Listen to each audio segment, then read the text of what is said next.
Here with Coach Joe Cluley of the Lubbock Estacado Matadors. How you doing this morning, Coach? Doing great, man. How are things in Lubbock under these COVID-19 conditions? Well, they definitely took a turn for the best when we got the news that we were going to be able to start having summer workouts. So things are definitely exciting right now. Again, I'm talking to kids and what they feel like. After basically 3 months of downtime, they're ready to get back to it. So it's been an exciting time. Okay, yeah. So what have you been able to do during this time to keep contact with your kids and keep them on point? So basically what we've done is we do two positional meetings a week. And what that entails is each individual coach takes their individual players, freshmen through varsity, and we go through and we meet with them just like we would if we had our, 4A version of spring ball, right?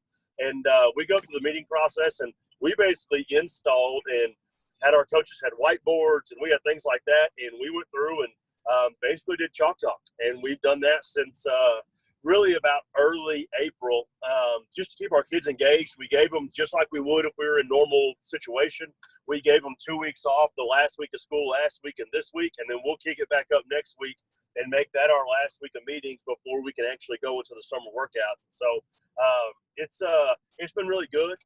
It's awesome to be able to pop in and out of those Zoom meetings and see all the kids and see the coaches and get to talk to them a little bit. But it's really kept us intact in terms of we feel like we lost the physical part of it, but I think we gained an edge mentally because our kids understand how to meet. And we will be able to get going with strength and conditioning and summer workouts coming up here June 8th. Going to be a little extra time on the sports specific. So Yes, tell us sir. a little bit on how you plan to take advantage of that extra time. Well, the biggest thing with the implementation and, the UIL is just the most unbelievable organization. For people that didn't understand that, I think they understand that now, and what they've been able to do for us. And you look at other states and the organizations that they have that, to me, just aren't up to par and aren't near what we have. And, it's a huge shout out to Dr. Elza and her staff and what they do. But, the sports specific stuff for us is huge. Our kids are the type of kids that want to stay up there at that field house as long as they can. And so it gives them an extra opportunity to be up there and us to work skill work. And essentially what we'll do is, in talking to my coaches, normally it's, hey, you're going to be up here for, 6 or 7 weeks of the summer. Well, since they've had so long off, every one of my coaches wants to be there every day. So we're going to have a great opportunity to work sport-specific skill. And what that allows us to do is send the groups individually. So you're not going to have 30, or 40 kids that are right next to one another. You're going to be able to split it up into your DB group. So you got 10 kids working out so you can space them out. We've got really good field access. We've got basically 3 fields we can use. And so we're going to be able to spread our kids way out and still keeping in mind, in the back of our mind, that there's still concerns over this COVID stuff, and safety is the number one thing here. And, if one kid across the state gets sick, that's one too many. And so I think that's a huge deal for us coaches, is to make sure that we understand that yes, we get to get back at it. Yes, the skill work and the weight room and things like that are really important. But the most important thing is our kids' lives, and that they're going to be okay. And so we're gonna break our kids up into small groups.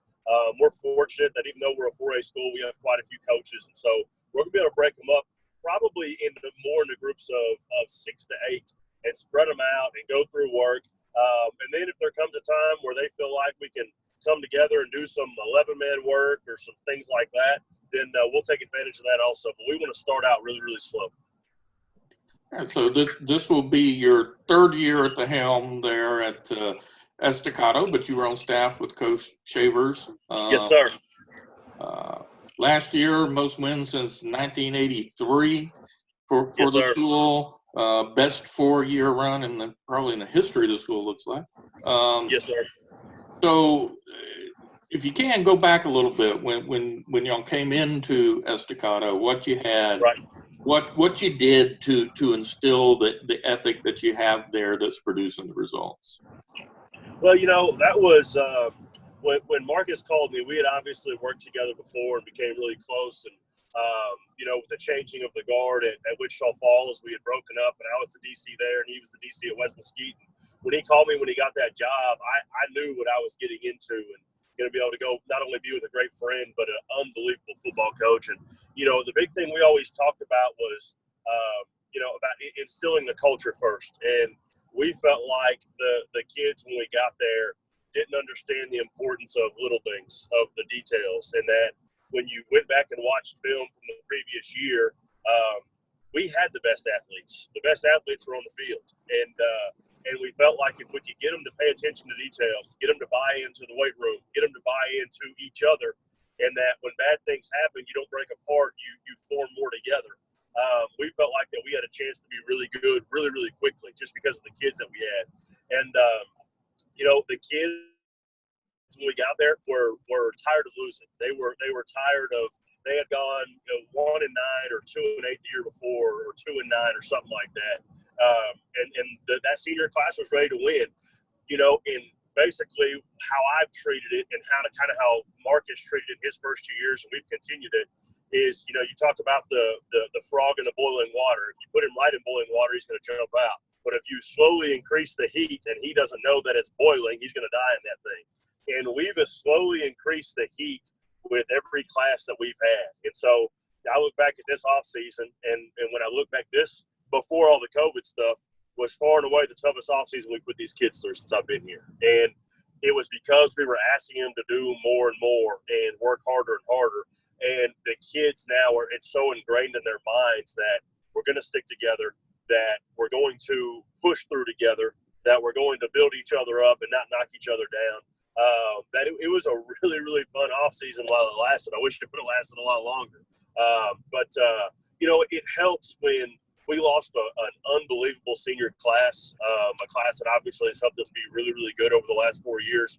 And to lose all those kids, and then to feel like we're going to be young next year, but to feel like those next kids have taken the next step and that they've embraced working harder and harder than anybody previous to them, it makes you feel really good, going into the season, especially with our schedule. Okay. Well, you touched on a bit there, but the next question is, what can we look for from the Matadors this fall? So, we're going to play a really, really tough schedule. I had somebody go through it and tell me that in our first 6 games, the combined record's like 71-8 or 71-9 of the teams we played. I think 4 of the 6 teams played in the third round or further. 4 will probably be top 10 teams to start the year. The biggest thing to me that you can expect from us is that, we talk to our kids all the time. It's not necessarily about winning the game. We don't necessarily talk about we have to win.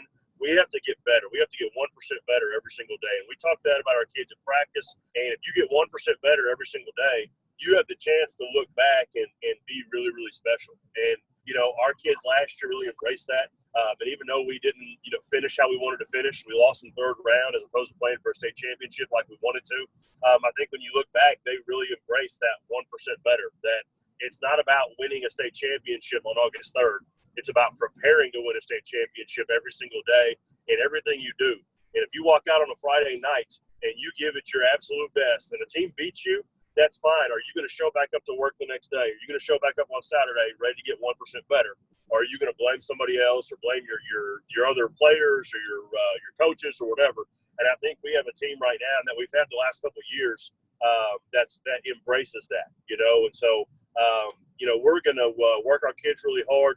We feel like we got a great scheme on both sides of the ball. I think I have the best coaching staff in the state of Texas, and it's a huge blessing.